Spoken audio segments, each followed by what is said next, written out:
explicarles con mi ejemplo lo que muchas veces les enseñé hablando. Es muy importante la identidad como hijos de Dios, la identidad como pequeños o grandes hijos de Dios, a pesar de que son muy pequeños, la van a recibir en la casa.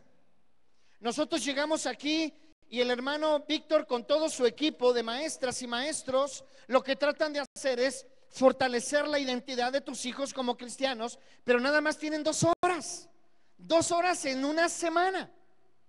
El resto de la semana la tienen los maestros de la escuela, el resto de la semana lo tienen sus compañeros en la calle, el resto de la semana lo tienen sus compañeros con sus primos, sus parientes, y la otra parte la tiene contigo.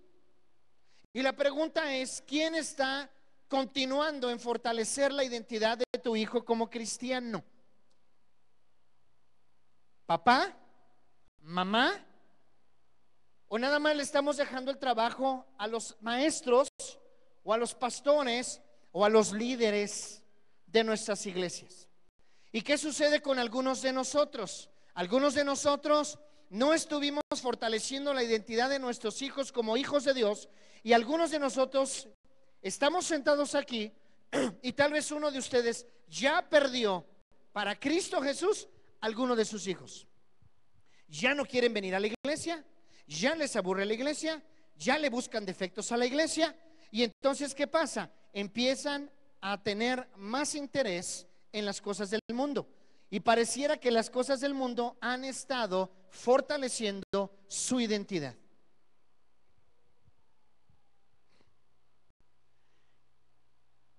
Muchas veces la identidad se relaciona amor con sufrimiento. Por ahí dicen, ¿verdad?, que el que te ama te hará ¿qué? Sufrir. Y entonces, ¿qué sucede? Nosotros vemos o crecemos en medio de un hogar en donde hay violencia familiar. Crecemos en un hogar en donde todo se arregla a gritos, groserías, golpes. De hecho, la abuela es la más grosera de todos, pues es la abuela y es tu abuela y no le puedes decir nada. O el abuelo es grosero, sí, el abuelo es alburero, el abuelo es maleducado. Y entonces nuestros hijos van creciendo en ese entorno de golpes, de gritos. Prendemos la televisión y todo es muerte, balazos, secuestros. Las pláticas entre nosotros, vemos nosotros las comedias y hablan de traición, hablan de sufrimiento, hablan de dobles vidas. Ajá. Y no sé si usted ahora está viendo las noticias, y entre las noticias ayer en la noche pasan a 2 viejitos en un pueblo, no sé en qué pueblo, están sentados en las bancas del parque y los dos están opinando acerca de las artistas de una comedia y acerca de las comedias. Y te sugieren que tú veas las comedias. Y luego mi esposa, ¿cómo es posible que estos viejitos vean las comedias? Y entonces mi esposa me dice, Mario, los hombres son a los que más les gustan las comedias. Le digo, no lo puedo creer. Y recuerdo yo que en Ciudad Obregón, Sonora, 4 de la tarde en punto, usted no veía un solo varón en la calle. Se juntaban en varias casas a tomar café, hombres, ¿sí? Vaquerotes, rancherotes, peladotes, peludotes, bien portados y bien fajados, viendo comedias. Y entonces empezamos a darnos cuenta cómo hay cierto tipo de cultura que influye en nuestra identidad. Pero si tú le hablas a una persona de algún libro famoso, de algún escritor mexicano, no puedo, me duermo, es que cuando leo me da flojera, no le entiendo, empiezo a leer y me quedo dormido. Y entonces empezamos a darnos cuenta cómo nuestra identidad en cuanto a lo cultural lo determina la sociedad. Vemos cómo nuestra identidad en cuanto a lo espiritual también lo define la sociedad. Y resulta que nosotros no tenemos una decisión propia en cuanto a nuestra propia identidad. Relacionan amor con autoritarismo y control.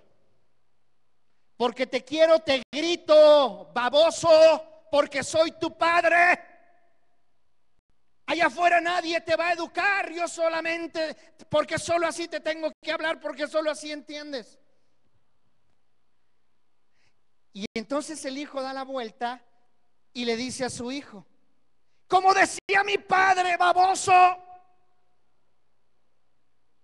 Y entonces se va repitiendo, porque formaron en el hijo una identidad acerca de la relación padre-hijos a través de gritos, a través de zapes, a través de patadas, a través de no seas marica, y tú mujer pareces marimacha.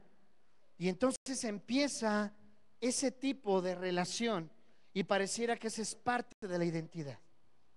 O la madre que es madre soltera, el hijo empieza a crecer y le empieza a dar toda la responsabilidad al hijo y lo empieza a hacer que el hijo se sienta el papá de la casa y va cambiando su identidad.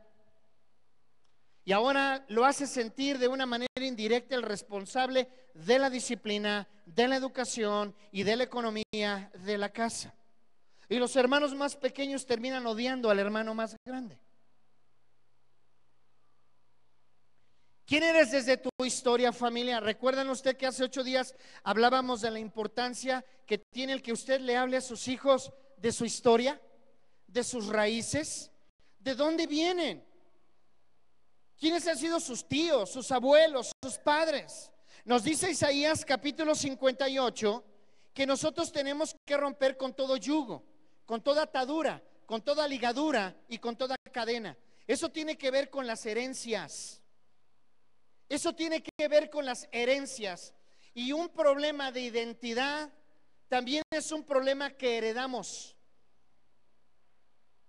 Nosotros tenemos que hablarles a nuestros hijos de la clase de hermanos que teníamos, de la clase de hermanas que teníamos, de la clase de papás que teníamos. Y no los estamos avergonzando ni estamos descubriendo la desnudez de nuestros hijos, de nuestros padres, perdón.